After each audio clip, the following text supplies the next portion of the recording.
পশ্চিম বাংলায় নতুন সরকার ক্ষমতায় এসেই শুরু হয়েছে একের পর এক পদক্ষেপ।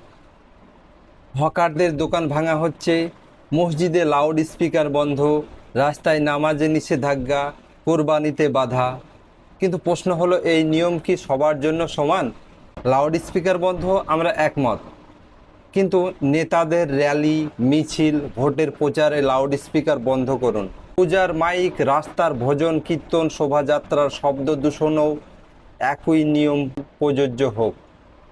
রাস্তায় নামাজ বন্ধ হলে ধর্মীয় মিছিলেও রাস্তা দখল বন্ধ হোক।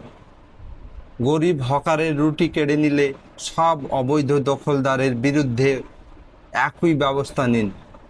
আইন যদি হয় সবার জন্য হোক, ধর্মের নামে হোক বা রাজনীতির নামে, কোনো বিশেষ ছাড় নয়, কোনো বিশেষ সুবিধা নয়।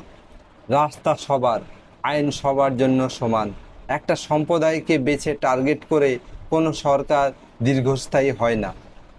আমরা চাই ন্যায়, শান্তি আর উন্নয়ন। সেটা তখনই আসবে যেদিন এক আইন সবার উপর সমানভাবে প্রযোজ্য হবে। ভিডিওটি ভালো লাগলে শেয়ার করুন, সত্যি কথা ছড়িয়ে দিন। ধন্যবাদ। পশ্চিম বাংলায় নতুন সরকার ক্ষমতায় এসেই শুরু হয়েছে একের পর এক পদক্ষেপ। হকারদের দোকান ভাঙা হচ্ছে, মসজিদে লাউড স্পিকার বন্ধ, রাস্তায় নামাজে নিষেধাজ্ঞা, কোরবানিতে বাধা। কিন্তু প্রশ্ন হলো, এই নিয়ম কি সবার জন্য সমান? লাউড স্পিকার বন্ধ, আমরা একমত, কিন্তু নেতাদের র্যালি, মিছিল, ভোটের প্রচারে লাউড স্পিকার বন্ধ করুন। পূজার মাইক, রাস্তার ভজন কীর্তন, শোভাযাত্রার শব্দ দূষণও একই নিয়ম প্রযোজ্য হোক। রাস্তায় নামাজ বন্ধ হলে ধর্মীয় মিছিলেও রাস্তা দখল বন্ধ হোক।